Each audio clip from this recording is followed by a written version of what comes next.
என பாடும் பணியே பணியாய் அருள்வாய். தேடும் கயமா முகனை சிறுவில் சாடும் தனி யானை சகோதரனே.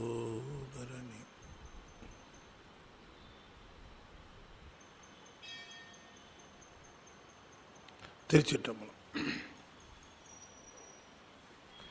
சக்கரவர்த்தி தவராச யோகி எனும் மிக்க திருமூலனருள் மேவுநாள் என்னாளோ. திருச்சிற்றம்பலம். தென்னாடுடைய சிவனே போற்றி, என் நாட்டவர்க்கும் இறைவா போற்றி. வெற்றிவேல் முருகனுக்கு அரோகர. திருச்சிற்றம்பலம்.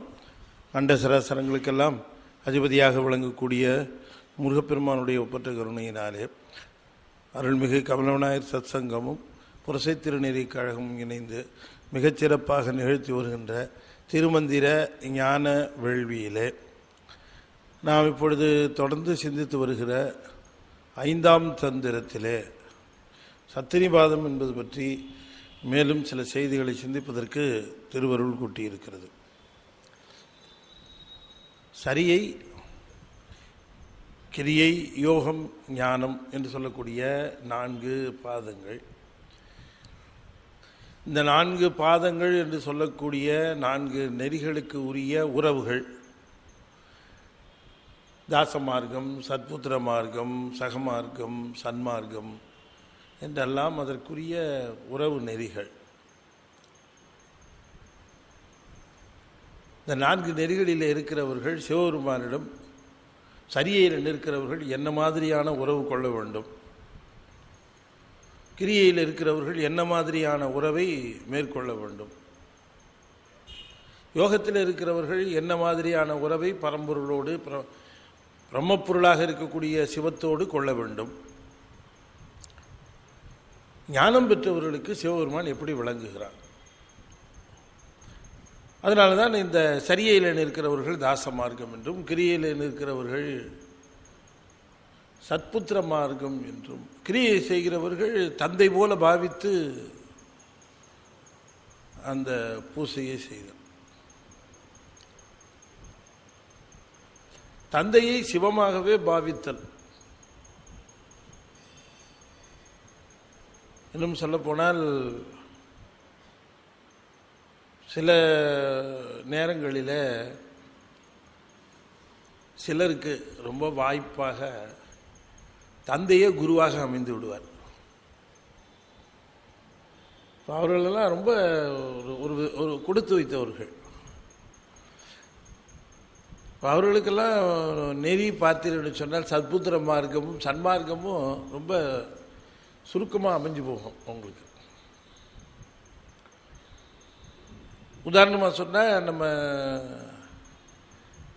நம்ம வாரியார் சுவாமிகள், வாரியார் சுவாமிகளுக்கு அவங்களுடைய தந்தையார் மல்லைய பாகவத், அவரே தான் குரு. அவர் சொற்பொழிவாளர். இவர் ஒருத்தர் தான் அதில் ரொம்ப ஆர்வமாக, சாமி ஒருத்தர் தான் ரொம்ப ஆர்வமாக தந்தையாரிடம் தமிழ் பயின்று. இவருடைய தமையனார் ஒருத்தரும் அதே மாதிரி தான். பல நேரங்களில் வாரியார் வர முடியலன்னா அவருடைய தமையனார் வந்து சொற்பொழிவு செய்வார்.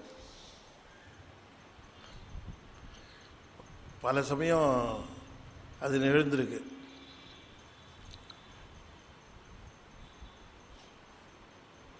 தமையனார் சபாபதி பிள்ளை வரலன்னு தான் ஒரு நாள் இவர் போனார், வள்ளல் பெருமான். அவர் ஒரு நாள் வரலன்ட்டு இவர் போனார். அப்புறம் இவரும் அந்த பிக்கப் ஆயிடுச்சு.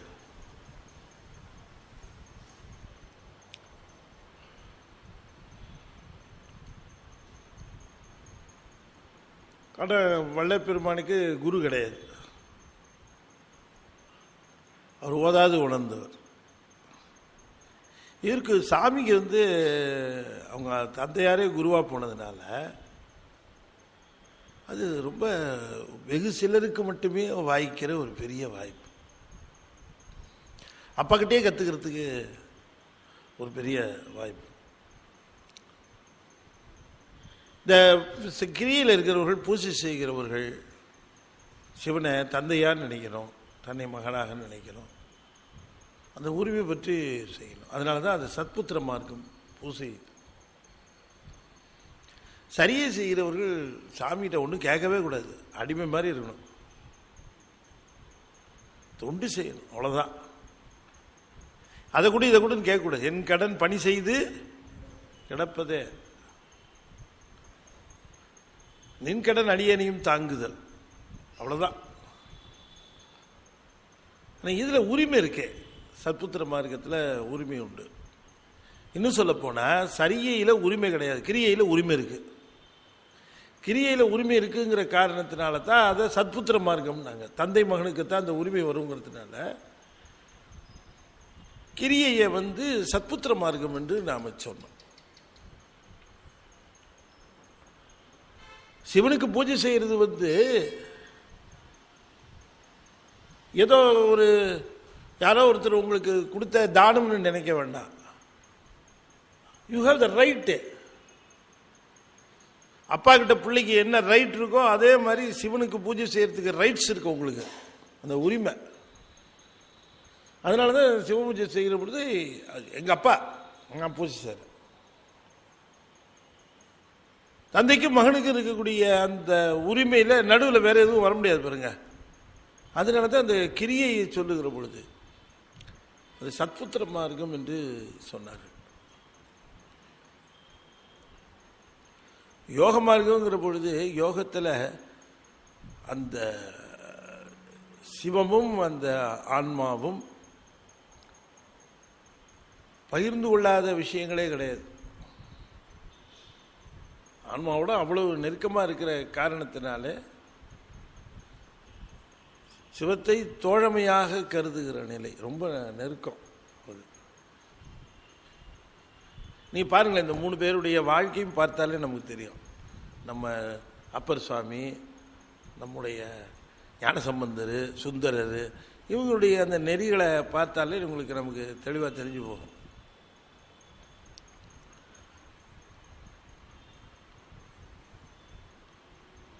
இப்போ மணிவாசகர் வந்தார், அந்த சன்மார்க்கம் சன்மார்க்கம் என்று சொல்லுகிற பொழுது இந்த தாச மார்க்கத்திலேயாவது என் கடன் பணி செய்து கிடப்பதே நின் கடன் அடியேனையும் தாங்குதல்னு ஒரு வரியாவது சொல்லலாம். சன்மார்க்கத்தில் அதுவும் சொல்லக்கூடாது. நன்றே செய்வாய் பிழை செய்வாய், நானும் இதற்கு நாயகம், ஒன்றும் கேட்கவே முடியாது. குரு கிணத்துக்குள்ள உழுவுன்னா குதிக்க வேண்டியதுதான். நில்லுன்ட்டு உள்ள போனாரு, தீவந்தத்தோடு நிற்கிறாரு, வெளியிலேயே நிற்கிறாரு, தீப்பந்தம் பிடிச்சிட்டு வந்தார். அவரு அந்த எப்போவும் தீப்பந்தத்தை ஏற்றிட்டு வரவன் தான் வந்திருக்கான்னு நினச்சிக்கிட்டு வீடு வரைக்கும் அவரு, அதாவது வந்தவ யாரு, தீப்பந்தம் யாரு என்ன ஒன்றுமே இல்லாமல் அந்த அந்த சிவயோக நிலை, சிவானுபூதி நிலையில் நிற்பாங்க. வீட்டுக்கு போகிறதெல்லாம் கூட இந்த பாதையில் நடந்து போகிறது இதெல்லாம் கூட அனிச்சையாக தான் நடக்கும். தெரிஞ்செல்லாம் நேராக நடந்து போகிறது, தெருவு திரும்புறது அப்படிலாம் கிடையாது. அது பாட்டுக்கு போங்க, சிந்தனை முழுக்க அங்கே போய் லாக் ஆகிருக்கும் அவங்களுக்கு. கமலஞான பிரகாசரே திருவாரூரில் அந்த அர்த்தஜாம பூஜை பார்த்துட்டு வீட்டுக்கு வர வரைக்கும் அதில் லாக் ஆகிருப்பார். உள்ளே போய் எத்தனை நாள் அதில் லாக் ஆகிருப்பாருன்னு தெரியாது, அந்த அம்மையார் கேட்டால் தான் தெரியும்.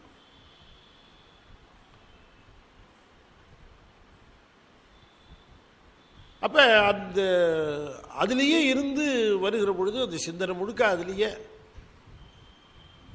அதுதான் அந்த சமாதி. சமாதினா இன்னும் அப்படியே பேச்சு மூச்சற்று அப்படியே கிடக்கணும்னு அவசியம் இல்லை.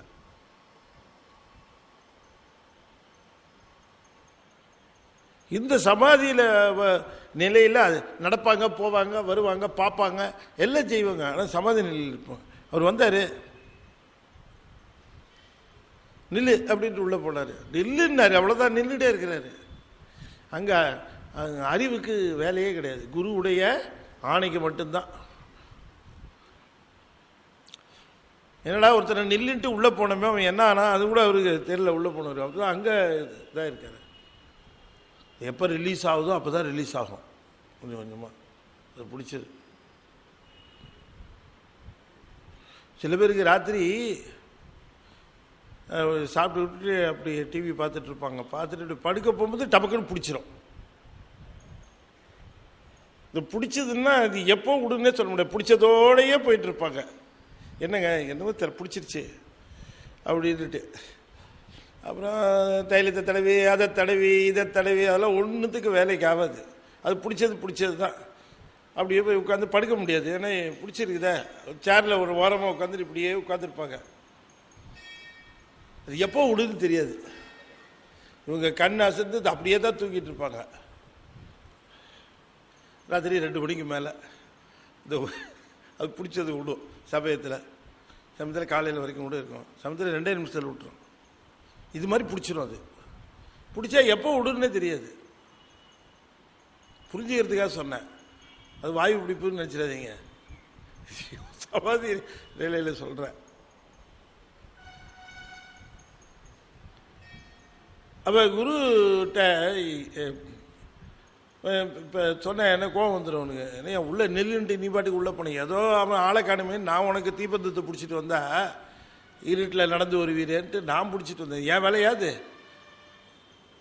அது, தீப்பந்தம் பிடிக்கிற வேலை. அவன் எங்கேயோ போயிட்டான், இவர் டக்குன்னு கிளம்பிட்டாரு. கிளம்புனவனு அவரும் தீப்பந்தம் வாழலான்னு சொல்ல, அவர் கிளம்பிட்டாரு. கிளம்புனவனு தீப்பந்தத்துக்காரர் பார்த்தாரு, காணும். உடனே ஓடி போய் பிடிச்சிட்டு போறாரு. யாரு? நம்ம ஸ்ரீ குருஞான சம்பந்தர்.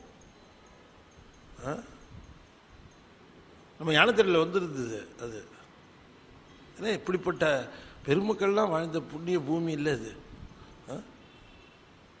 இந்த மண்ணோட மகிமையை நினச்சி பார்த்தா எத்தனை, அது அத்தனை மகான்களும் மூச்சு விட்ட இடம் அது, இந்த புண்ணிய பூமி.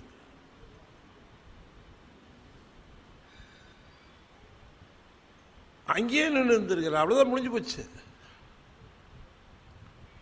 அப்போ அந்த சீடரோட வலிமை பாருங்க. மழை பெய்யுது ராத்திரி, இவர் பிடிச்சிருக்க தீப்பந்தம் இவர் இடத்த சுற்றி விட்டுட்டு மித்த எல்லா இடத்துலையும் மழை பெய்யுது.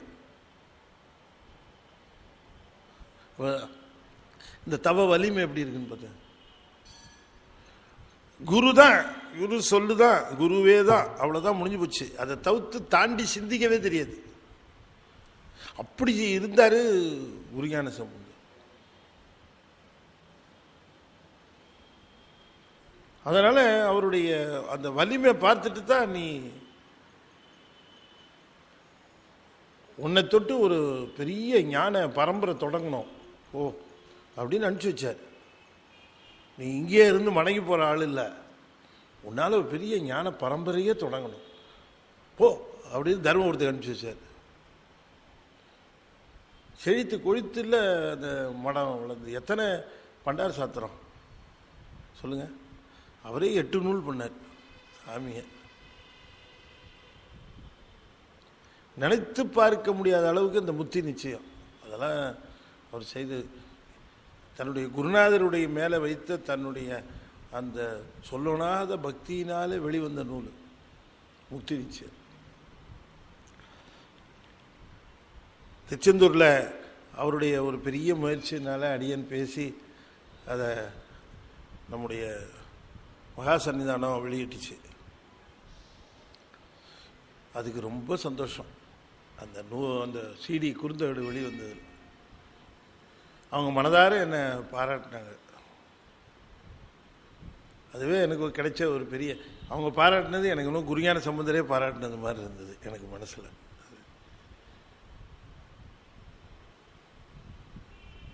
எப்படிப்பட்ட நூல் நல்லா சொல்லியிருக்கிறேன் அப்படின்னார்.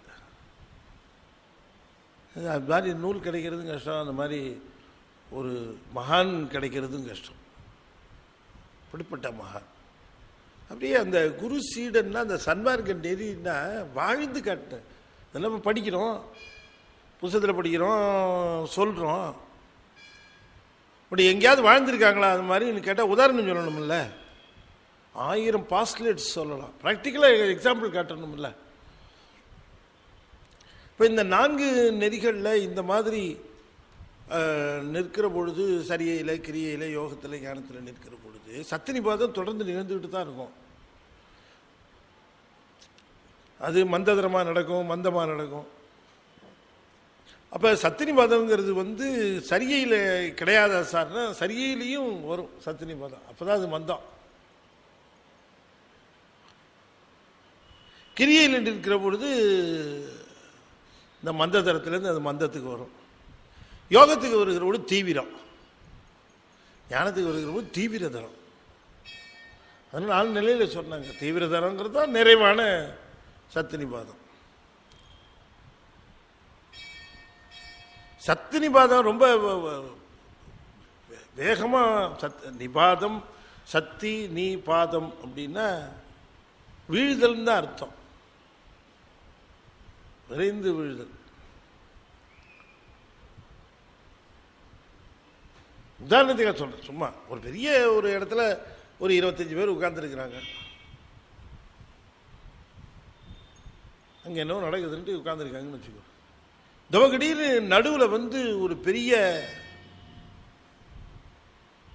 ஒரு கல் இவ்வளோ பெருசு டபக்கடின்னு விழுந்ததுன்னு வச்சுக்கோ. என்னாகும்? என்னவோ விழுந்துச்சு, அப்படியே ஓடுது, உருடுது. உட்கார்ந்தவங்களாம் என்ன பண்ணுவாங்க? உட்கார்ந்தவங்க முதல்ல எங்கே இருக்கிறாங்கன்னு பார்க்கணும். அப்புறம் என்ன பண்ணுறாங்கன்னு அப்புறம் இல்லை, எல்லாம் ஓடிடுவாங்கல்ல அந்த இடத்த விட்டு. அவ்வளோ தூரம் நெருக்கமாக எல்லாம் உட்கார்ந்து இந்த உளுந்த உடனே போயிடும். அதே போல் எத்தனையோ விதமான பற்றுகள் உறவுகள் எல்லாம் கூடி இருக்கிற இதில் இது திடீர்னு அந்த விழுந்த உடனே இந்த உறவுகள்லாம் எங்கே போச்சுன்னு தெரியாமல் அத்தனை பற்றுகளும் கலைஞ்சு போயிடும். அதைத்தான் இந்த நிபாதங்கிறது சத்து. இந்த திருவுருள் அடிக்கிற அடியில் அவரை சுற்றி இருக்கிற அத்தனை பற்றுகள், அத்தனை உறவுகள், அத்தனை சமாச்சாரம் எல்லாமே கண்டுடும்.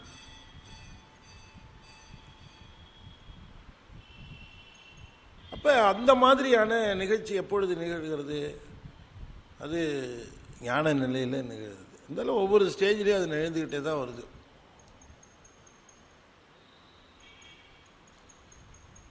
பிறப்பை அறுக்கும் பெருந்தவம் நல்கும் மரப்பை அறுக்கும் வழிபட வைக்கும்.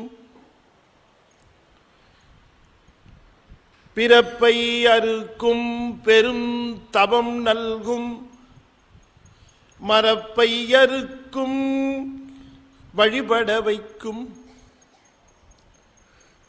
குரப்பன் குவிமுலை கோமளவல்லி குரப்பன் குவிமுலை கோமளவல்லி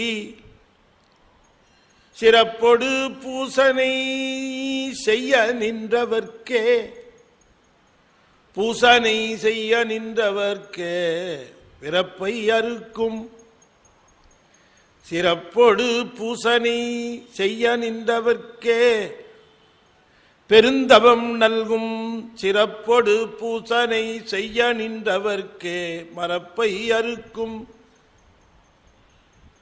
சிறப்பொடு பூசனை செய்ய நின்றவர்க்கே வழிபட வைக்கும்.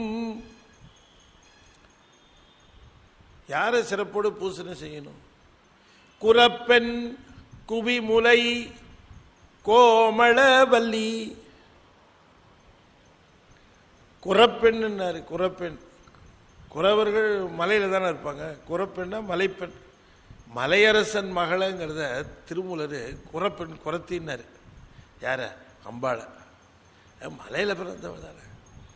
இமயத்துவசன் பெற்ற பெருவாழ்வே வருக வருகவே. மலையத்துவசன் பெற்ற பெருவாழ்வே வருக வருகவே. அதனால குரப்பெண்ணாரு. மலையில் வாழுகிறவர்கள் குறவர்களுக்குனால. குவிமுலை,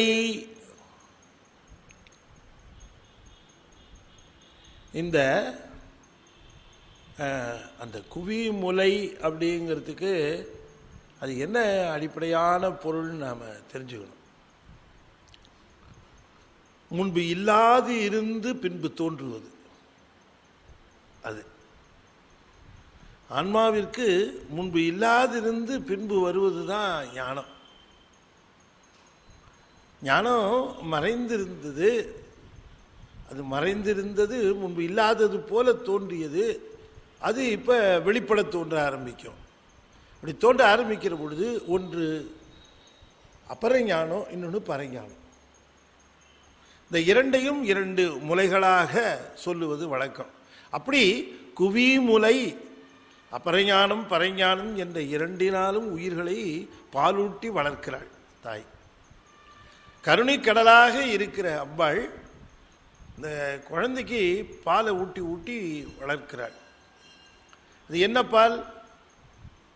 முதல்ல நூல்களை காட்டுகிறாள், கோயில்களை காட்டுகிறாள், சின்ன சின்ன செய்திகளையெல்லாம் காட்டுறா, புத்தகத்தை படிக்க சொல்கிறா, சொற்பொழிவுக்கு போக சொல்கிறா,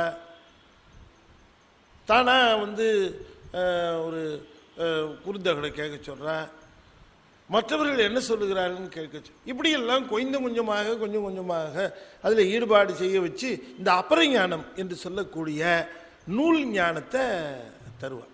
நூல் ஞானம் முதல்ல நூல் ஞானம். நாம் பொதுவாக அதனால தான் நீங்கள் என்ன பண்ணணும், நூல் கொடுக்கணும். முதல்ல நூல் கொடுக்கும்போது என்ன கொடுக்கணும்னா, அந்த நூலில் என்ன எழுதியிருக்கணும் அப்படின்னு சொன்னால், பண கஷ்டமா நீங்குவதற்கு வழி அப்படின்னு போட்டு நீங்கள் கொடுத்தீங்கன்னா உடனே அதை டக்குன்னு வாங்கிறதுக்கு ஒரு ஆர்வம் வரும்.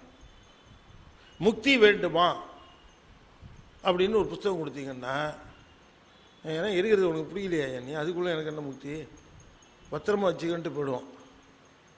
இப்போ முக்தியை பற்றி என்ன கவலை? பண கஷ்டம் நீங்க வேண்டுமான்னு கேட்டா, இந்த தான் தேடிட்டே இருந்தேன். கொண்டா, என்ன பண்ணணும், நீ உள்ள பிரித்து பார். உள்ள பிரித்து பார்த்தா ஒரு பதிகம். என்ன பதிகம்? திருஞான சம்பந்தர் பதிகம். என்ன பதிகம்? திருஞான சம்பந்தர் பதிகம். வாசித்தீரவே, அப்புறம் இடறின தலைவன். நான் வேற ஏதாவது கேள்வி கேட்டிருந்தா பதில் வந்திருக்குங்கிறீங்க.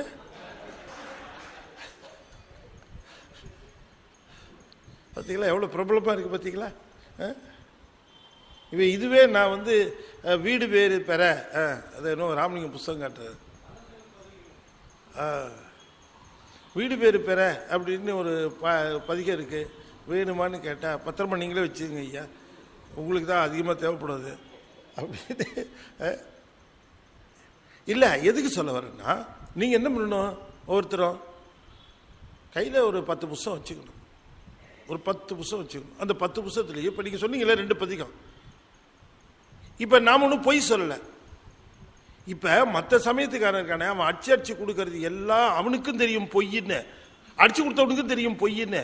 அது படித்தா ஒன்றும் ஆகாதுன்னு எல்லாருக்கும் தெரியும், ஆனாலும் கொடுப்பான். ஏன்னா கொடுக்கறது கூலி கொடுக்குறான், அதனால கொடுத்துட்டு இருக்கிறான் எல்லாத்திட்டையும்.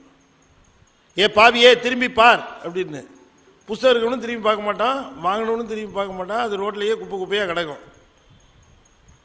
ஆனால் இது ரெண்டும் எப்படின்னு கேட்டால், இதை பாடின சமயத்தில் இதை டெஸ்ட் பண்ணி இதுக்கு செல்வம் கிடைச்சது நிரூபித்து வந்த பதிகம் நம்ம பதிகங்கள். அதனால சத்தியமாக எப்போவுமே ப்ரூஃப் ஆகும். அங்கெல்லாம் டெஸ்ட் பண்ணவே இல்லை, நம்மளதெல்லாம் லேபில் கொடுத்து டெஸ்ட் பண்ணி ரிசல்ட் எடுத்து ஓகே அப்படின்னு சர்டிஃபை பண்ணி வெளியில் வந்தது. அப்படிப்பட்ட பதிகங்கள் தான். நம்ம சொல்கிறேன்னு தப்பா இல்லை, 4000 திவ்ய பிரபந்தம் கூட ஒரு வாழ்த்து தான். அது ஒன்றும் அதில் ஒரு அதிசயமும் ஒன்றும் ஒங்கியும் நடக்கலை, ஒரு அற்புதம் கூட நடக்கலை. ஒரு பதிகம் ஒரு பாட்டில் கூட ஒரு வாழ்த்து, அவ்வளோதான். ஆனால் நம்மளது அப்படி இல்லை, எல்லாம் லேப் டெஸ்டடு. நம்ம பதிகங்கள்லாம் அற்புத பதிகங்கள்லாம் அந்த பதிகத்தை பாடி அந்த ரிசல்ட்டு அந்த அற்புதம் நிகழ்ந்து அதுக்கப்புறம் நமக்கு ரெக்கார்ட் ஆச்சு. இந்த மாதிரி பதிகங்கள் 5 கண்டத்தில் எங்கேயுமே கிடையாது. அப்போ நம்ம என்ன பண்ணணும், இந்த பதிகத்தை அடித்து புஸ்தகத்தை கையில் வச்சுக்கணும். 10 புஸ்தகத்தை வச்சு இந்த இதை வச்சு கையில் பாடு போவோம். எவ்வளோங்க இதுக்கு, இதெல்லாம் ஒன்றுமே தரவேணா, நீ போய் வீட்டில் இருந்து படி, செல்வம் வரும்பார் அப்படின்னு சொல்லி கொடுத்து பாருங்க. இதுதான் நம்ம செய்யணும். இந்த நூல் மூலமாக, இந்த மாதிரியான நூல்கள் மூலமாக நாம் ஒவ்வொருவரும் சமயத்தை பரப்புவதற்கு நமக்கு கடமை இருக்குது. ஒவ்வொருத்தருக்கும் ரெஸ்பான்சிபிலிட்டி இருக்குது. ஒவ்வொருத்தருக்கும் நம்மால் முடிஞ்சது சின்ன புஸ்தகம், ஒரு 10 ரூபா புஸ்தகம், 2 பதிகம் அடித்து 10 ரூபா புஸ்தகம், பலன் தர முடியும். நம்ம பெரிய புஸ்தகமாக இருந்தால் பயப்படுவான். இந்த பாட்டை படி, என்னங்க ஒன்றுமே புரியலையே இந்த பாட்டை படித்தாட்டி. ஒன்றும் கவலைப்படாது, டேப்லெட் மாதிரி. டேப்லெட்டுக்குள்ளே என்ன இருக்குன்னு கேட்குறியா? டபக்குன்னு முழுங்குறல, அது மாதிரி படி. ஓ, அர்த்தம்லாம் தெரியும், தானே தெரியும் பாரு, நீ மட்டும் பக்தியாக படி, உனக்கு ஒரு நாள் அது அர்த்தம் தெரியும் போ அப்படின்னு சொல்லி கொடுத்துக்கிட்டே இருக்கணும். பார்க்குறவங்க எல்லாம் கொடுக்கணும். இப்படிலாம் பண்ணாதான் இனிமேல் நம்ம சைவ சமயத்தை நம்மளால் காப்பாற்ற முடியுமே தவிர, இப்போ இருக்கிற சூழ்நிலையில் வேறு வழியே இல்லை. நீங்கள் நிச்சயமாக தெரிஞ்சுக்கங்க, ஒருத்தரும் எல்லாரும் இறங்கணும், அத்தனை பேர் இறங்கணும். அப்படித்தான் நம்முடைய சமயத்தை நம்ம காப்பாற்றணும். நமக்கு சாமி துணை நிற்பார். என்ன, நம்ம நல்லதுக்கு தான் செய்கிறோம், நம்ம உண்மையைத்தான் நம்ம பூஸ்ட் பண்ணுறோம், ப்ரொஜெக்ட் பண்ணுறோம். நம்ம ஒன்றும் பொய் சொல்லலை, நம்ம இதில் ஒன்றும் கிடையாது. இது நம்ம செய்ய வேண்டிய ஒருத்தருடைய கர்மம். அதனால தான் இந்த அபரஞானம் என்பது, அது அபரஞானம் தொட்டுத்தான் பரஞானம் வரும். அபரஞானம் இல்லாம பரஞானம் வந்த ஒரே மகான் திருஞான சம்பந்தர் ஒருத்தர் தான், வேற யாரும் கிடையாது. 3 வயசுல எந்த ஸ்கூலுக்கு போய் என்னதை படிக்கிறது? அப்பா சொல்லி கொடுத்தா கூட தெரியாது. சாமி ராமலிங்க சாமி கூட 7 வயசு வரைக்கும் 7.5 வயசு வரைக்கும் கல்வி கட்டது, அண்ணங்கிட்ட கேட்டது, இதெல்லாம் இருக்கு. கொஞ்சம் கொஞ்சம் ஒன்றுமே இல்லாமல் ஒரு 3.5 வயசு வரைக்குள்ள 3.5 வயசில் அதான் அது டைரக்டு. அது அம்பாளே பறையானலாம் கிடையாது, எல்லாம் ஞானம்தான், பிரம்ம ஞானம். சாப்பிட்டுச்சு, உடனே பாட ஆரம்பிச்சிருச்சு, முடிஞ்சு போச்சு, அவ்வளோதான். அது மாதிரி எல்லாருக்கும் இருக்காது. எல்லா கல்விகளில் திருநாகர் சுவாமிகள், சுந்தரமூர்த்தி சுவாமிகள், மணிவாசகர் எல்லாருமே வாழ்க்கையில் ஒரு லெவல் வரைக்கும் அந்த நூல்களை படித்து அபரஞானம் கொஞ்சம் அதுதான் முகிழ்த்து பரஞானமாக இங்கேயே மாறிடுச்சு அவங்களுக்கு.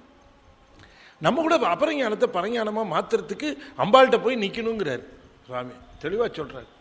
நிறைய படித்ததெல்லாம் அபரஞானத்தை எல்லாம் பரஞானமாக மாற்றுறதுக்கு அவகிட்ட போய் நில்லு, அவளை வணங்கு. அம்மா என்னம்மா படிச்சுக்கிட்டே இருக்கிறேன், உணர்வு வரமாட்டேங்குதம்மா, உணர்த்துமா, எனக்கு கொஞ்சம் உணர்த்து. சிறப்பொடு பூசனை செய்ய நின்றார்க்கே பெருந்தவம் நல்கும், பிறப்பை அறுக்கும் மரப்பை அறுக்கும் பெருந்தவம் நல்கும். சிறப்பொடு பூசனை செய்ய வல்லார்க்கே, சிறப்பு பூசை, சிறப்பொடு பூசை அப்படின்னு சொன்னதுனால இப்போ அந்த சிறப்பான பூசைங்கிறது வருடாந்திரமாக அல்லது சிறப்பாக வருகிற பூசைகள், நவராத்திரி, அப்புறம் ஆடி வெள்ளி, இந்த மாதிரியான ஒரு சிறப்பாக வருது இல்லையா, அந்த மாதிரி சிறப்பு. அப்புறம் நித்திய பூஜை, அதான் சிறப்பொடு பூசனை அப்படின்னு. ஆனால் அதை விட அது என்ன தெரிஞ்சுக்கணும்னா, சிறப்பொடு பூசனைன்னா பூசையில் சிறப்பாக தோத்திர பாடல்கள், அதுதான் சிறப்பு. எவ்வளவுக்கு எவ்வளவு தோத்திரங்களை இணைத்து பூசைக்குரிய அங்கங்கள் உண்டு. அபிஷேகம், அர்ச்சனை, அலங்காரம், நைவேத்தியம், இதெல்லாம் அங்கங்கள் தானே, ஒரு பூசைக்கு இருக்கக்கூடிய அங்கங்கள். ஆனால் இந்த அங்கங்களுக்கெல்லாம் மேலே இருக்கிறது இந்த தோத்திரம், அதான் சிறப்புனார். சிறப்பொடு பூசனை செய்ய வல்லார்க்கு செய்து நின்றார்க்கே பெருந்தவம் நல்கும், பெரும் தவம் நல்கும், பிறப்பை அறுக்கும்.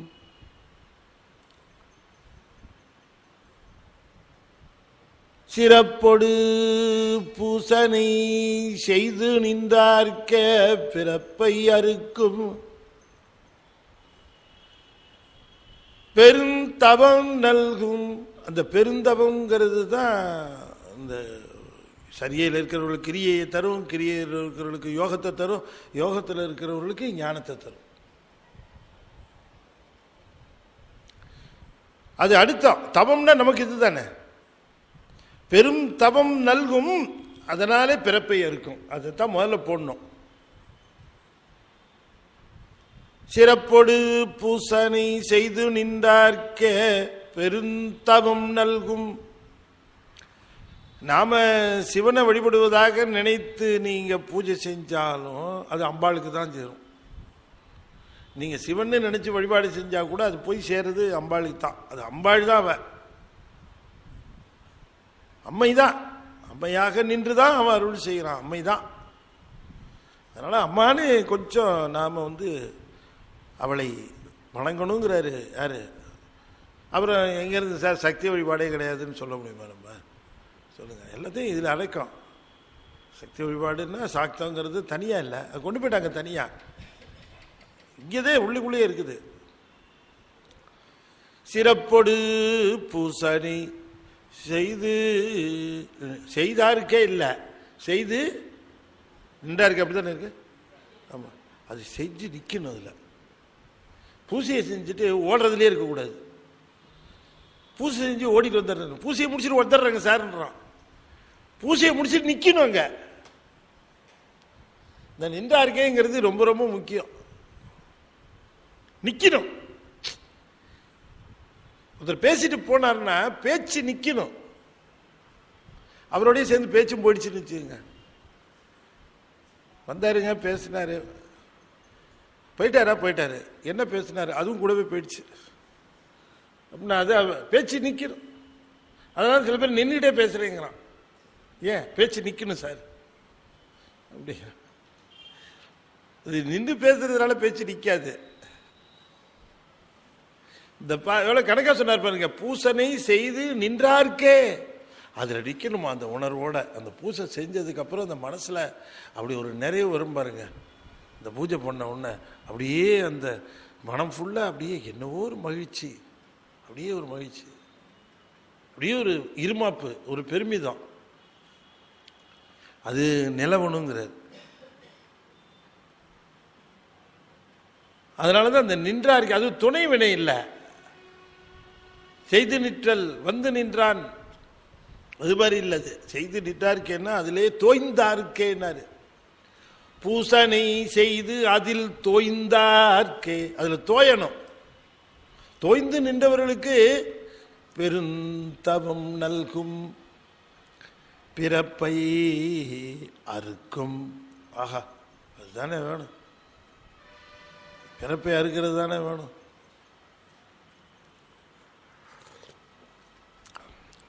அவங்க ரொம்ப சுலபமா என்ன அந்த பிறப்பை அறுக்குங்கிறது? எவ்வளவு அப்படியே அறுக்கிறதுக்கு அது ஒன்று விளக்கு திரி போடுற நூல் இல்லை அறுக்கிறதுக்கு. நல்ல யானையை கட்டுற சங்கிலி பார்த்துருக்கீங்களா? யானை கட்டுற சங்கிலி அதை விட மொத்தமான சங்கிலி. சரி, இன்னொரு சங்கிலி சொன்னால் பார்த்துருக்கீங்களா? இந்த கடலில் நங்கூரம் போகிறதுக்கு அந்த செயின் போட வந்துருக்கீங்களா? அந்த சங்கிலி பார்த்துருக்கீங்களா? யார் பார்த்துருக்கா? என்ன இவ்வளோ கம்மியாக தான் பார்த்துருக்கீங்க? கடல் நகரமாகி இருக்கக்கூடிய சென்னையில் இருந்து கொண்டு இவ்வளோ மொத்தம் இருக்கும் அந்த சங்கிலி, இவ்வளோ மொத்தம் இருக்கும். அந்த நங்கூரத்தை ஆங்கரை பிடிச்சிட்டாரு. நம்மோட பிறப்பு சங்கிலியை பார்க்கும்போது அது ஜுஜுபி. அப்படி எப்படி பிறப்பு சங்கிலி இது எப்படி அறுக்கிறது முடியுமா? அதான் சொன்னார், ஆசா நிகழும் துகளாயினார். அப்படிப்பட்ட இந்த பிறப்பு அது அருகருன்னா பெருந்தவம் நல்கும், பிறப்பை அறுக்கும். அதை விட முக்கியமான சொன்னாரு, மரப்பை அறுக்கும். மறதி தான் இருக்கிறதுலே நமக்கு ரொம்ப பெரிய டேஞ்சரான எதிரி. நம்முடைய எதிரிகளே பெரிய எதிரி எதுன்னா மறக்கிறது தான். இவ்வளவு துன்பம் நமக்கு என்ன காரணம்னா சாமியை மறக்கிறதுனால தான். மறக்கணும்னு நினைச்சு மறக்கிறது இல்லை, அதுவா மறந்து போகுது. நமக்கு ஒன்றும் அப்படி மறக்கணும் சார், இது எப்படியாவது மறந்துடணும் சார் அப்படி ஒரு முயற்சி எடுத்தா மறக்கணும் இல்லை. என்னவோ இந்த ஏரியாவை தாண்டி ஸ்கூட்டரில் ஏறி ஸ்டார்ட் பண்ணவனே இன்னும் டக்குன்னு அப்படியே என்ன ஆகிருக்குமோ தெரியலையே, செஞ்சு வச்சுருப்பாங்களா இல்லை நம்ம போனவனை தான் டிஃபன் செய்வாங்களா என்னன்னு தெரியல. அப்படின்ட்டு இப்படிலாம் என்ன கதிர்கள் ஓடி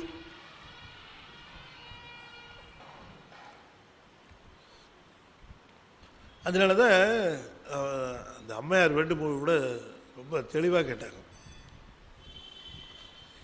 இன்ப அன்பு வேண்டி பின் வேண்டுகின்றார், இரவாத இன்ப அன்பு வேண்டி பின் வேண்டுகின்றார், பிறவாமை வேண்டும். என்ன வேணும்னு கேட்டதுக்கு அப்புறம் நம்முடைய காரைக்கால் அம்மையார் சொன்னாங்க, இது என்ன நீங்க ஞாபகம் பண்ணி பாரு, ஏதாவது கஷ்டப்பட்டுருப்பாங்களா? எவ்வளோ பெரிய செல்வந்தனுடைய மகளாக பிறந்த, எப்படி வச்சு கண்ணுக்குள்ளே வச்சு உங்கள் அப்பா, என் பொண்ணு என்னை விட்டு பிரிஞ்சு போகக்கூடாது மாப்பிள்ளை, உங்களுக்கு இங்கேயே வியாபாரம், இங்கேயே வீடு, மாமனார் தொல்லையெல்லாம் இருக்காது, தனியாக வீடு கட்டி என் பொண்ணை தினமும் பார்க்கணும், என் பொண்ணு என் கண்ணிலேயே படணும் அப்படின்னுட்டு எவ்வளோ சீரும் சிறப்புமா செல்வமா அந்த தந்தையார் வளர்த்துருப்பாரு. அந்த அம்மையாருக்கு ஏதாவது குறை இருந்திருக்குமா? ஆனால் அந்த அம்மா கேட்குது முதல்ல, பிறவாமை வேண்டும் மீண்டும் பிறப்புண்டேல்.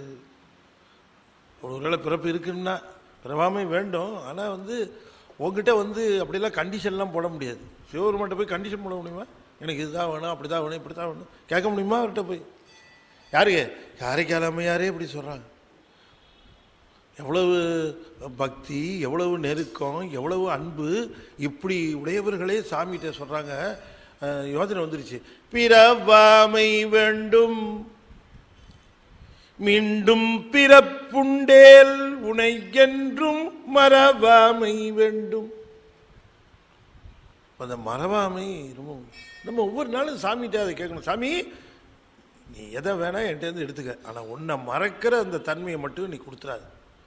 இந்த உடம்புலேருந்து உயிர் பிரிகிற வரைக்கும் உன் திருநாமத்தை நினைவோடு சொல்லணும், நினப்பு இருக்கணும், நினப்போடையே சொல்லணும்.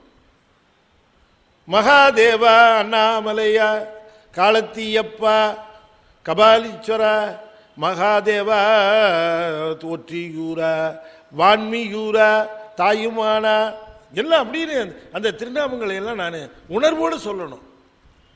அதான் மறவாமி. வெறும் பேர் மட்டும் இல்லை,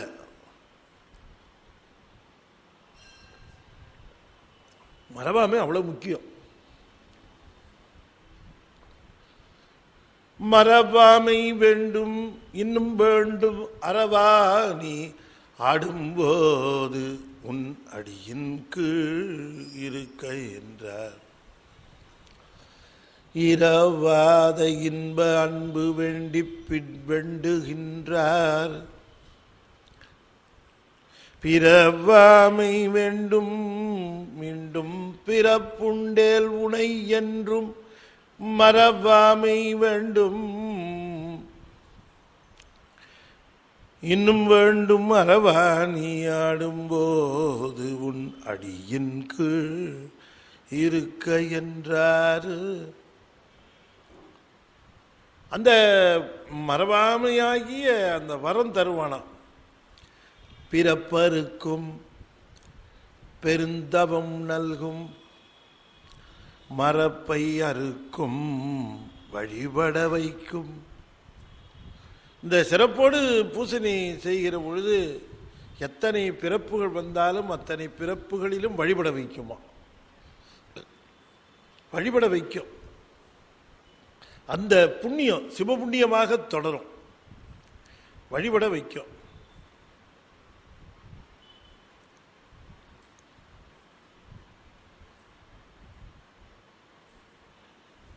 பிறப்பை அறுக்கும் பெருந்தவம் நல்கும் குரப்பெண் குவிமுலை கோமளவல்லி பூசனை. எப்படி? சிறப்பொடு பூசனை செய்து நின்றார்க்கே. பிறப்பை அறுக்கும் பெருந்தவம் நல்கும் மரப்பை அறுக்கும். மறவாத நெறி, சாமியை மறவாத நெறி இருக்குமானால் போக போக அந்த நமக்கு அந்த மறதி வரும், மறப்பு வரும். அந்த மறப்பு வரக்கூடாது. அது ஒரு டெஸ்ட்டு நமக்கு. சாமியை நாம ரொம்ப க்ளோஸாக இருக்கிறோம் அப்படிங்கிறதுக்கான டெஸ்ட்டு என்னென்னா, அந்த மறதி இருக்கக்கூடாது. எதில் மறதி இந்த விஷயத்தில் மறதி இருக்கக்கூடாது, மித்த விஷயத்தில் இருந்துட்டு போகலாம். திடீர்னு சம்சாரம் வந்து, ஏங்க நாளைக்கு என்ன நாள் தெரியுமா? என்ன நாள்? என்னங்க இது கூட தெரியாமல் இருக்கிறீங்க? நாளைக்கு தாங்க நம்ம வெட்டிங் டேயினுடைய. ஓ, ஞாபகம் வச்சுக்கிட்டு இருந்தேன், எப்படியோ ஸ்லிப் ஆகிடுச்சு. இதெல்லாம் நீங்கள் ஞாபகம் வச்சுக்குவீங்களா? தேவையில்லாதெல்லாம் ஞாபகம் வச்சுக்குவீங்க. வெட்டிங் டே ஞாபகம் வச்சுக்குவீங்க. நான் எப்போவுமே இந்த சோகமான நாட்களெல்லாம் மறக்கணும்னு நினைக்கிறது வழக்கம்.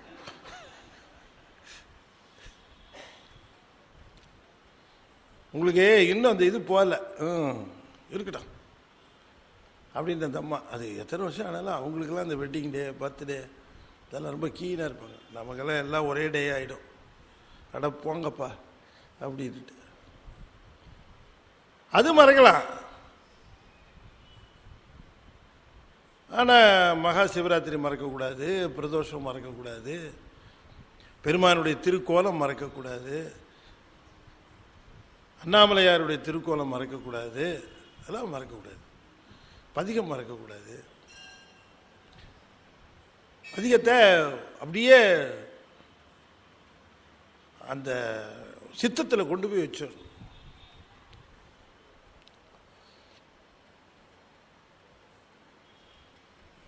படுத்திருந்தாலும் கூட அப்படி அந்த படுத்த நிலையில் கூட பாட்டை அற்புதமாக சொல்லணும்.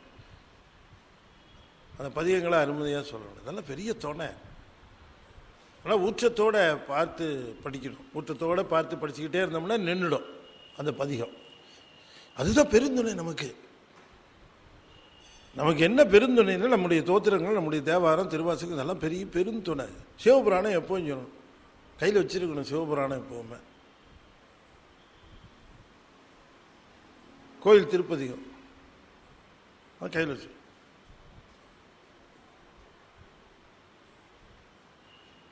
நான் சிவராத்திரி அன்னைக்கு அங்கே ராத்திரி சிவராத்திரி 9 to 11 நமக்கு சொற்பொழிவு அது ஏற்பாடு பண்ணியிருந்தாங்க. போயிருந்தோம். ஆனால் ஒரு இன்ப அதிர்ச்சி. அது என்னன்னு கேட்டால், அங்கே அந்த பொது தீட்சிதர்களும் அந்த தில்லை திருமுறை மன்றம் அதுவும் இணைந்து அடியனுக்கு ஒரு பட்டம் கொடுக்கறதுக்கு ஏற்பாடு பண்ணியிருக்கிறாங்க. அது அடியனுக்கு அங்கே போனவன தான் தெரிஞ்சு. உதயசர் அது ரொம்ப சிறப்பாக செய்தார்கள். அது தீட்சிதர்கள் வந்து அவர்கள் கையாலேயே அந்த மேடை முழுக்க ஒரே தீட்சிதர் கூட்டம். அவர்கள் கையினாலே அந்த பட்டத்தை கொடுத்தாங்க. அடியன் பெற்றுக்கொண்டேன். அது நடராஜருடைய பெரிய ஆசீர்வாதம் கருதின. தில்லையில் அது வாங்கினது எனக்கு ஒரு பெரிய மகிழ்ச்சியாக இருந்தது. அவங்க ரொம்ப பாராட்டி பேசினாங்க, தில்லைவாழந்தனர்கள்லாம். பட்டத்தை வழங்கினார்கள். அதுக்கப்புறம் பேசினேன். பேசி முடிச்சுட்டு கிளம்பினேன். கிளம்பி வந்த உடனே உதவி ஆசிரியர் அங்கேருந்து வந்து ஒரு விண்ணப்பம் செஞ்சாங்க, நான் பதிகம் பாடணுமே அப்படின்னு. உடனே போய் நம்ம பேசிட்டு வந்தோடனே போய் பாடுங்க அப்படின்னு. சரி போய் பாடிமா, மைக் தான் இருக்கா, எல்லாம் மக்கள் உட்காந்துருக்காங்களே. உடனே போனாங்க. கோயில் திருப்பதி உடையாள் இந்த நடுவு இருக்கு, அதானம்மா. கிரு கிரு கிரு கிருன்னு இந்த பதிகம் முழுக்க பாடினாங்க. கண்ணை மூடிட்டு பாடிட்டு இருக்கிறாங்க. ரொம்ப அந்த ஏன்னா தில்லையில் பணிவாசகர் அருளி செய்தது இல்லையா, அதை தில்லையிலேயே பாடுறதுக்கு, அதுவும் சிவராத்திரி அன்னைக்கு பாடுறதுக்கு, அதுவும் நடராஜருடைய திருவடியின் கீழே பாடுறதுக்கு அது பெரிய வாய்ப்பு கிடைச்சது அவங்களுக்கு. டக்குன்னு பயன்படுத்திக்கிட்டாங்க பாருங்க. இப்போ அந்த நேரம் பார்த்து புஸ்தத்தை தடவிட்டு இருந்து பக்கத்தை புரட்டிக்கிட்டு இருந்தோம்னா வேலைக்கு ஆகுமா? டக்குன்னு அங்கே இருந்தது, இங்கே இருந்தது. டபக்குன்னு உடனே அங்கே போய் நின்னாங்க. மைக்கு முன்னால் கண்ணை முன்னாங்க. கிரு கிரு கிரு இந்த பதியத்தையே பாடி முடித்தாங்க. பலருடைய கரகோஷத்தை வாங்கினாங்க. ரொம்ப சிறப்பாக இருந்தது, மகிழ்ச்சியாக இருந்தது. இப்போ எங்கே போனாலும் எதை எடுத்துகிட்டு போகிறோமோ இல்லையோ அந்த பதிகம் கூடவே வருது.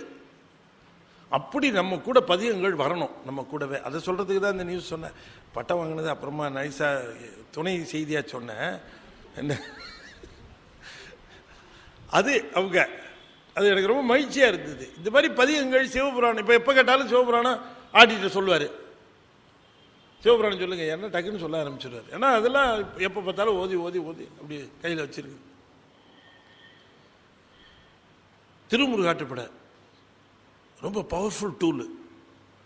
திருமுருகாற்றுப்படை ரொம்ப பவர்ஃபுல் டூல். ஆனால் ரொம்ப கஷ்டம்.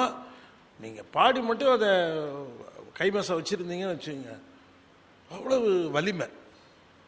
அது சண்முக கவசம், பாமன் சுவாமிகள் சண்முக கவசம் சாமியே சொல்லியிருக்காங்க. அது எவ்வளோ பவர்ஃபுல்னு சொல்லியிருக்காங்க சாமி. இதெல்லாம் கைவசம் எப்போ இருக்கணும், புச தேடிட்டு இருக்கக்கூடாது, இங்கேயே சொல்றதுக்கு. அது நம்ம எப்படி அதை எடுத்துட்டு போனால் கையில் பெரிய ஆயுதமே எடுத்துட்டு போகிற மாதிரி. அப்படி திருமுருகாற்றுப்படை கையில் இருக்குதுன்னு சொன்னால், அப்படி கண்ணை மூடுனா அந்த திருமுருகாற்றுப்படை வருது அப்படின்னு சொன்னால் அது ஒரு பெரிய ஆயுதம் நம்மளை சுற்றி. உண்மையாவே அதனால தான் இந்த மறதிங்கிறது, அது இந்த விஷயத்தில் நாம் சுவாமிக்கு விண்ணப்பம் செய்யணும், மறக்கக்கூடாது. மறப்பை அறுக்கும் வழிபட வைக்கும் அந்த வழிபாடுங்கிறது இந்த மறதி இல்லாத வழிபாடு தான். அதைத்தான் வழிபட வைக்கும்னார். மறதி இல்லாத வழிபாடு. எப்போ பார்த்தாலும் சாமி நினச்சிட்டு இருக்கிறவங்க தனியாக ஒரு பூசை பண்ணணுமா என்ன? எப்போ பார்த்தாலும் சாமி நினச்சிக்கிட்டே இருக்கு, சாமியே தொண்டு செஞ்சு சாமி. எனக்கு தெரிஞ்சு ரொம்ப பிரபலமாக இருக்கிற 1-2 ஓதுவார்கள், ரொம்ப பிரபலமாக இருக்கிறவங்க, ரொம்ப தன் வாழ்க்கையே அதுக்கு அர்ப்பணித்தவங்க, அவங்க பூஜை செஞ்சு நான் பார்த்ததில்லை. நான் மைக்கில் சொல்கிறேன், ரெக்கார்ட் பண்ணிகிட்டு இருக்கீங்க, அதனால் பேரெல்லாம் சொல்லக்கூடாது. அவங்க பூஜை செஞ்சு நான் பார்த்ததே இல்லை. என்ன காரணம்னா, அவங்க எப்போ பார்த்தாலும் தோத்திரத்தை பாடிக்கிட்டு தேவாரத்தை பாடிக்கிட்டு திருமுறையை பாடிக்கிட்டு இருக்கிறாங்க. தனியாக என்னத்துக்கு பூசைன்னு ஒன்று பண்ணிகிட்டு இருக்கணும், வேண்டியதே இல்லை. அது அப்படியே அவங்க நின்னா பூஜை தான், பேசினா பூஜை தான், பாடினா பூஜை தான், அப்படி இருந்தாங்க. நான் அவங்க கூடவே இருந்திருக்கிறேன், அதனால எனக்கு தெரியும். அப்போ நான் கூட யார் யார் எந்தெந்த ஓதுவாரோட இருந்தேன்னு நீங்கள் கால்குலேட்லாம் பண்ண வேணாம், நான் எல்லா ஓதுவாரோடையும் இருந்திருக்கிறேன். எதுக்கு சொல்ல வருகிறேன் என்று சொன்னால், இந்த வழிபட வைக்கும்னு சொல்றாரு பாருங்க, மரப்பை அறுக்கும் வழிபட வைக்கும்ங்கிறது. இந்த வழிபாடு என்பது மறதி இல்லாத வழிபாடு.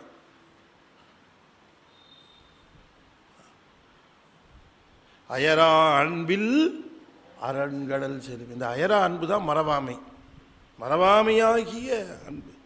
அயர்தல்னா மறத்தல், அயரா அன்பின், அயரா அன்புனா மறவாமையாகிய அன்பு. அதுக்கு முன்னாடி சொல்லுவார், அந்நியமின்மையின் அரண்கடல் செல்லுமே. முதல்ல அந்நியமின்மை, அப்புறம் அயரா அன்பு. இப்போ இந்த அன்பு வரத்துக்கு நாம் இதை சொல்லுகிறார். இந்த நிலையை தீவிரங்கிறார். தீவிரத்திற்குரிய நிலையிலே இவ்வாறு நிகழும்.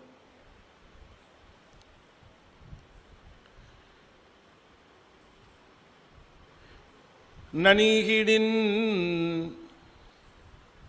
ஞான கொழுந்தொன்று நல்கிடும் பணியின் பன்மலர் தூவி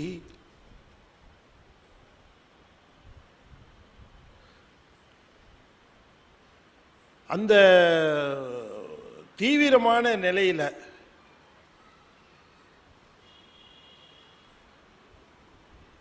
அது அந்த தீவிர சத்திரிபாதத்தில் இருக்கிறவர்களோடு அணுகினால் அவர்கள் மூலமாக ஞான செய்தி கிட்டும். இப்போ தீவிர சத்திரிபாதத்தில் இருக்கிறவர்களோடு நாம் தொடர்பு கொண்டோம்னா அவர்களால் நமக்கு ஞான கொழுந்து கிட்டும்னர், ஞான செய்தி கிட்டும். பணியின் பன்மலர் தூவி பணிந்திடும். அது பூஜை செய்கிற மாதிரி செய்யும், செய்யாமையும் இருக்கும். அது பூஜை செஞ்சாதான், சிவ பூஜை செஞ்சாதான் அவர் பக்திமான்னு நம்ம தப்பாக நினச்சிடக்கூடாது. அவர் செய்யாமல் கூட இருப்பாங்களாம். இந்த தீவிர சத்திரிவாதம் வந்தவர்கள் பணியணும், அப்படி ஒரு வேளை பூஜை செய்யணும்னு நினைச்சா மலர்களை எடுத்து பூஜையும் செய்வார்கள். பூஜையும் செய்வாங்கன்னா என்ன அர்த்தம், சில சமயம் செய்யாமலும் இருப்பார்கள். இப்போ நான் உங்களுக்கு சொன்னேன்னு நினைக்கிறேன் கொஞ்ச நாளைக்கு முன்னாடி தான். பணியின் பன்மலர் தூவி பணிந்திடும், பணிவன் அப்படி பண்ணுவார்கள். நணுகிய ஒன்றையும் அறியா ஒருவன் உலக சமாச்சாரம் ஒன்றுமே தெரியாது, ஒன்றுமே சரியாக தெரியாது. ஐயா இந்தாங்க மைசூர் பாக்கு, ஓ இதாண்ணா அப்படின்னு ஒரு வெள்ளை கட்டியை தூக்கி கொடுத்து இதான் மைசூர் பாக்குன்னா சரி சாப்பிடுவாங்க. நல்லா இருக்கு மைசூர் பாக்கு. ஐயா இந்தாங்க பச்சை பச்சை மிளகாய் கையில் கொடுத்த, ஐயா இந்தாங்க மாம்பழம், மாம்பழம் எவ்வளோ பெருசாக இருக்குங்க, பச்சை மிளகாய் எவ்வளோ, ஐயா இந்தாங்க மாம்பழம் பச்சை மிளகாய் கொடுத்தா வாங்கி சாப்பிடுவாங்க. இல்லை மாம்பழம் பெருசாக இருக்குமே அவங்களுக்கு. நனிகிய ஒன்றையும் அறியா ஒருவன், உலக சமாச்சாரங்கள் எதுவுமே அவர்களுக்கு ஒன்றுமே தெரியாது. அப்போ இது பச்சை மிளகாய் கொடுத்தா அது காரமாக இருக்கணும், இவர் என்ன நினைச்சு மாம்பழம் நினைச்சு வாங்கி சாப்பிட்றாரு, அது மாம்பழம் மாதிரி இனிக்குமா எது அந்த பச்சை மிளகாய். அந்த என்ன நினைத்து அவர் வாங்குகிறாரோ அந்த நினைப்புக்கு அந்த பொருள் மாறும். அதான் தீவிர சத்திரிவாதத்தில் இருக்கிறவர்களுக்கு. நனிகிய ஒன்றையும், அந்த வந்து சேருகிற ஒன்றை ஏன் அப்படி இனிக்குது, ஏன் அப்படி மாறும், எல்லாம் சிவமயமா நினைப்பார்கள். அதனால எல்லாம் சிவமா தெரிகிறதுனால, அனுபவிக்கின்ற எல்லாம் சிவமாக இருப்பதனாலே ஆனந்த நிலையில இருக்கிற அவர்களுக்கு இந்த உலக இன்ப துன்ப விவரம் தெரியாது, அது சரியா தெரியாது.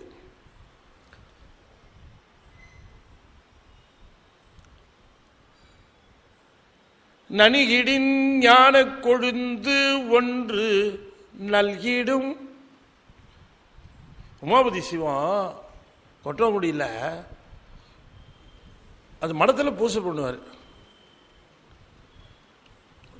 அது மடத்தில் வந்து அந்த சிவபூஜையை துவங்குகிற நேரத்தில் மடத்துக்கு வெளியில் இருக்கக்கூடிய ஒரு மரத்து மேலே ஒரு கருடன் வட்டமிட ஆரம்பிக்கும். எங்கேருந்து வருதுன்னு தெரியாது.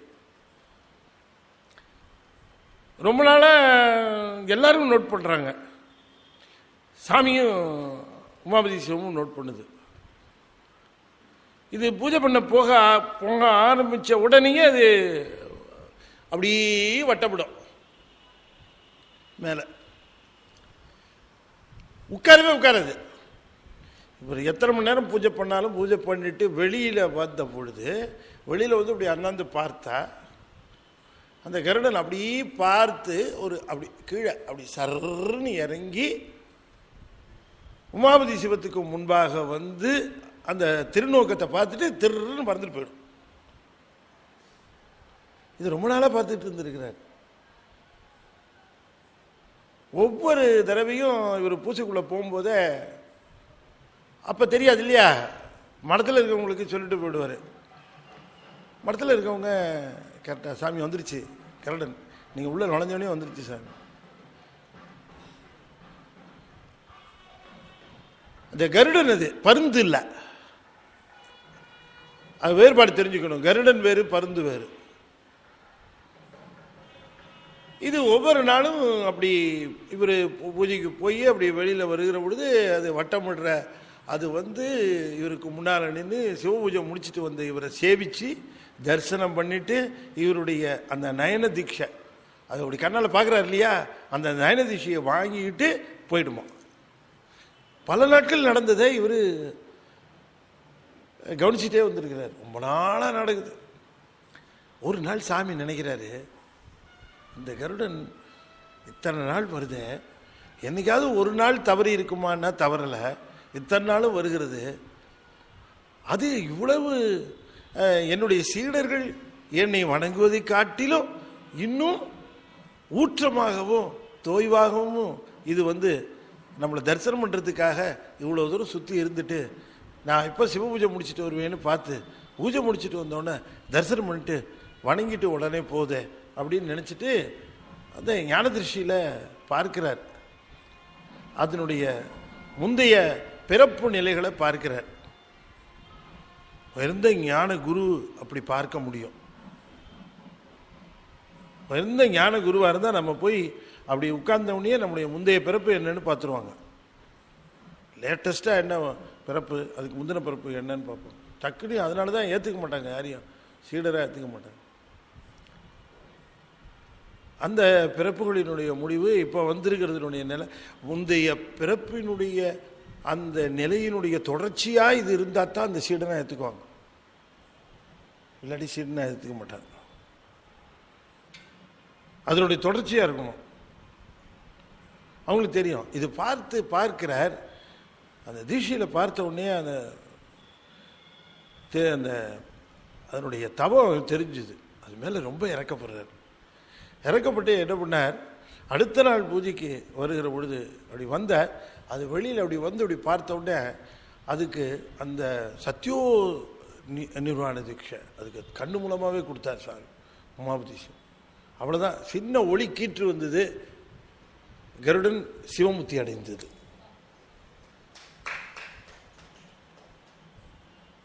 அதெல்லாம் உமாபதி சிவத்தினுடைய வாழ்க்கையில் நடந்த ரொம்ப அற்புதமான செய்திகள். 1-2 தான் வரலாறாக வந்திருக்குது. நமக்கு தெரியும் கள்ளிச்செடியோ பெற்றான் சாமானும் தான் நமக்கு தெரியும். ஆனால் எத்தனையோ பேருக்கு உமாபதி சிவம் கொடுத்துருக்குது. அந்த சத்யோ நிர்வாண தீட்சை கொடுக்குற அந்த நிலையில் அந்த ஆன்மா பக்குவம் பெற்று இருந்திருக்கு. அது வேற ஒன்றும் செய்யலை. இந்த பிறப்பில் இந்த உமாபதி சிவம் என்று சொல்லக்கூடிய ஒரு குருவினுடைய நயன தீட்சை, அந்த சிவபூஜை முடிச்சுட்டு வந்த உடனே அவங்களுடைய நயன தீட்சை பெறுவதற்கு குருவினுடைய நயன தீட்சை அது ரொம்ப உயர்ந்தது. அதை அடையணும்னு அது முயற்சி செஞ்சு அதை அடைஞ்சு கூடவே இருக்கிறவங்க எத்தனையோ பேர் இருப்பாங்க. அதனுடைய வலிமை தெரியாம இல்லையா. தாமரைப்பூவுக்கு கீழேயே தண்டு கீழேயே தவக்கலை இருக்கும். ஆனால் அந்த தாமரையில் இருக்க தேனை அது உண்ணாது. அந்த சேத்துல இருக்கிற புழு பூச்சி தான் உண்ணு. எங்கேயோ இருக்கிற வண்டு இங்கே வந்து அந்த தாமரையில் இருக்க தேனை எடுத்து உண்ணு சாப்பிடும். அதுபோல ரொம்ப கிட்டக்க இருப்பார்கள் மகா ஞானிகள். ஆனால் பெருமை தெரியாது அவங்களுக்கு. எங்கேயோ இருக்கிறவர்கள் அவருடைய பெருமை வந்து பாருங்க. அந்த கருடன் குடும்பங்களை எத்தனை பேர் முத்தி அடைஞ்சாங்கன்னு தெரியல. ஆனால் ஒரு கருடன் அது தன்னுடைய முந்தைய பிறப்பினுடைய தொடர்ச்சி அது அடைந்தது. அதே மாதிரி தான் அந்த சத்திரிபாதத்தினுடைய முடிவில் இருந்து இருக்கிற சாமி. நம்ம சாமி அதையெல்லாம் தாண்டிய நிலையில் ஞான நிலையில் இருந்தாங்க உமாபதி சிவம். எதுக்கு சொல்ல வருகிறேன்னா, இந்த தீவிர சத்திரிபாதத்தில் இருக்கிறவர்கள், தீவிரதர சத்திரிபாதத்தில் இருக்கிறவர்கள் பக்கத்தில் போய் நின்று அவர்களோடு அந்த உரையாடலோ அல்லது ஒரு பேச்சோ அல்லது ஒன்றோ நாம் பெறுகிற பொழுதே நமக்கு அந்த சிவஞான பக்குவம் வந்து விடுகிறது. அதனால தான் சொன்னார், நனிகிடின் ஞான கொழுந்து ஒன்று நல்கும். ஞான கொழுந்துன்னார். திருமலர் ஏன் சொன்னார், ஞானத்தையே கொடுத்துட முடியாது, வாங்கணுமே, அதுக்கு இதாக இருக்கணுமே. அதனால ஞான கொழுந்து.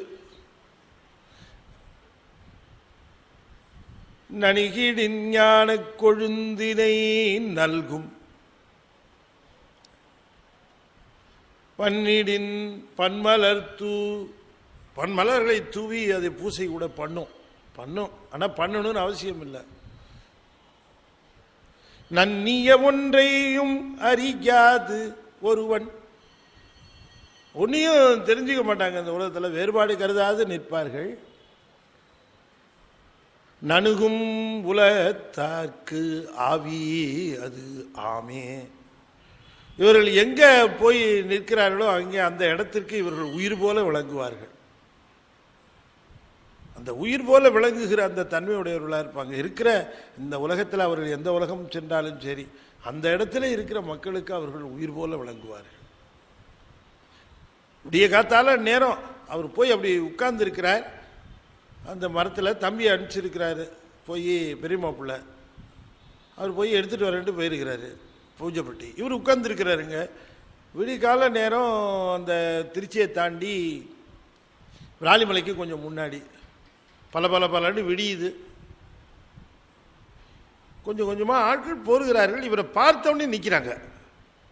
பார்த்தவொடனே தெரியுது, பார்த்தவொடனே நிற்கிறாங்க. அவங்கவுங்க வேலை செய்யுது, ஏதோ வேலை, அந்த வேலை இந்த வேலைன்னு போகிறவங்களாம் நிற்கிறாங்க. சாமி நீங்கள் எந்த ஊர்? நான் திருச்சிரபுரம். சாமி என்ன வேலைங்க? நீ போகிற வழி தான், நீ தெற்க நோக்கி போயிட்டுருக்கேன், ராமநாதபுரம் நோக்கி. இங்கே உட்காந்துருக்கீங்களே, தம்பி பூஜை பட்டி எடுத்துகிட்டு வர போயிருக்கேன். இப்படி எல்லாத்துக்கும் சொல்லி சொல்லி அவங்க கேட்டவெல்லாம் அங்கேயே உட்காந்துக்கிறாங்க. சாமி ஏதாவது சாப்பிட்றீங்களா? நான் பூஜை பண்ணாமல் சாப்பிட்றதில்ல. எதுவும் வேலைக்கு போகிறவங்களாம் வேலையை விட்டான். இந்த சாமி இங்கே உட்காந்துருக்குதே, நம்மளும் இங்கே உட்காந்துக்கலாம் உட்காந்துக்குச்சு. அவர் மேலே உட்காந்துருக்க சுற்றி கூட்ட உட்கார ஆரம்பிச்சிருச்சு. சாமி நினைக்கிறாரு என்ன அன்பு இதுங்களுக்கு அப்படின்னு. அவர்களுக்கு அவரை பார்த்துக்கிட்டே இருக்கணும் போல தோணுது. ஏன் சிவஞானி நம்ம உயிரை இங்கே உட்கார்ந்து இருக்கிற மாதிரி இருக்கேன்னு தோணுச்சு அவர்களுக்கு. சாமி நீங்கள் ஒன்றும் சாப்பிடாம இருந்தீங்கன்னா எங்களுக்கு மனசு பொறுக்கலை, கொஞ்சமாக தான் சாப்பிடு. இல்லை இப்போ பூஜை பெட்டி வந்துடும். சாமி எவ்வளோ தூரம் இருக்குது திருச்சி, அங்கே போய் அவர் பெட்டி எடுத்துகிட்டு வந்து நீங்கள் அப்புறமா பூஜை பண்ணி எப்போ?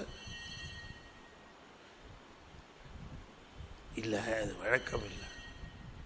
நேரம் போக போக எல்லாரும் சேர்ந்து கண்ணீர் விட்டார். சாமி உங்களை மாதிரி ஒரு மகா ஞானி எங்கள் ஊருக்கு வந்து பட்டினி கிடந்தா அந்த பாவம் எங்களுக்கு எத்தனை காலம் நீடிக்குமோ தெரியலையே சாமி. ஒரு ஞானி வந்து நம்ம ஊரில் பட்டினி கிடந்தார்னு இந்த பாவம் போகிறதுக்கு நிறைய நீங்கள் ஏதாவது தாகசாந்தியாவது பண்ணிக்கணும் சாமி விண்ணப்பம் செய்தார். பார்த்தாலே தெரியும், பார்க்கின்ற உலகத்துக்கு உயிர் போல விளங்குவார்கள் அவர்கள். அன்பு அவர்கள் மேல் செலுத்தப்படும். அதுதானே முக்கியம். அந்த பார்வையினுடைய அந்த அந்த திக்ஷண்யம் என்று சொல்வார்களே, அந்த கண் பார்வையினுடைய தீவிரம் அவர்களுக்கு அது சத்தினிபாதத்தில் கடந்து நின்றவர்களுக்கு அது சாதாரணமாக விளங்கும். அவர்களெல்லாம் இருவினையொப்பு, மலபரிபாகம், சத்தினிபாதம் என்றெல்லாம் சொல்லக்கூடிய அந்த நிலைகளை எல்லாம் கடந்து நிற்கின்ற மகா ஞானிகள் எல்லோருக்கும் உயிர் போல விளங்குவார்கள். அவர்கள் எங்கே சென்றாலும் சென்ற இடத்திலே இருக்கிறவர்களுக்கு அவர்கள் உயிர் போல விளங்குவார்கள் என்று சாமி சொல்லுகிறார். ஆக இந்த தீவிர சத்தினிபாதம் உடையவர்கள் அவர்கள் சிவபூஜை நினைத்தால் செய்வார்கள். அவர்கள் மற்றவர்களுக்கு சிவஞான செய்திகளையும் சிவஞான உணர்வுகளையும் தூண்டி எழுப்புவார்கள். வந்து ஏத்தாப்புல நின்ன உடனே நமக்கு சிவஞான உணர்வு தூண்டப்பெறும். டக்குன்னு எங்கே இப்போலாம் மறந்து போன பாட்டெல்லாம் ஞாபகத்துக்கு வரும் இல்லையா? மறந்து போன பாட்டெல்லாம் ஞாபகத்துக்கு வரும். இதெல்லாம் எனக்கு ஞாபகமே இல்லாமல் இருந்து சாமியை பார்த்தாலும் ஞாபகம் வந்துருக்கு.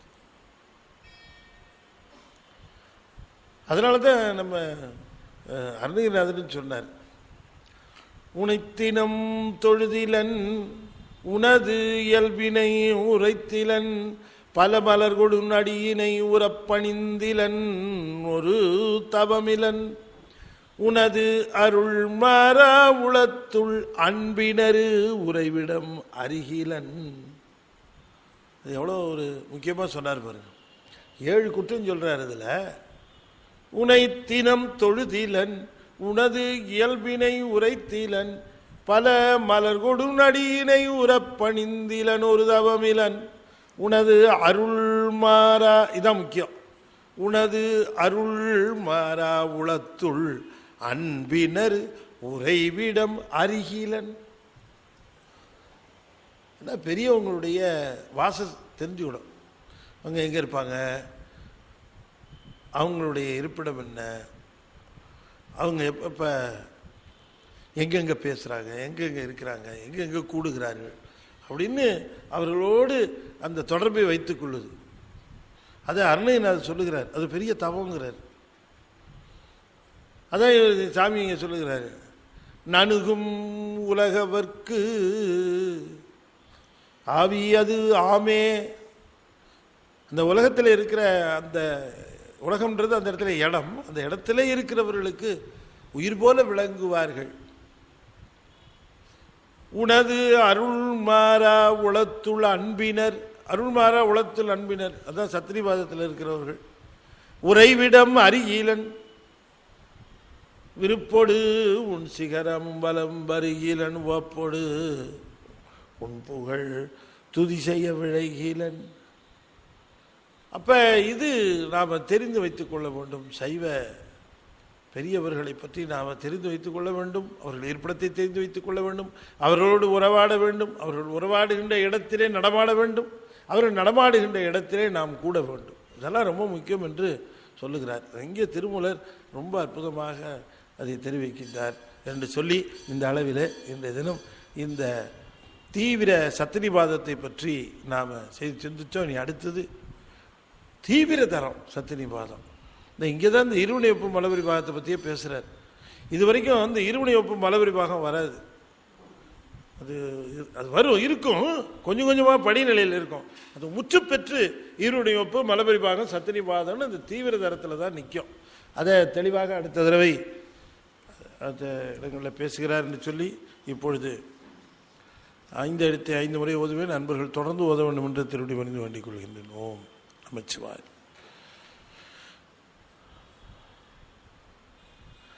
ஓம் நமச்சிவாய.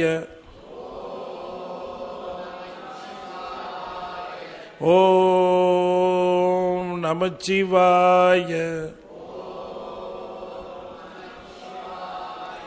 ஓம் நமச்சிவாய.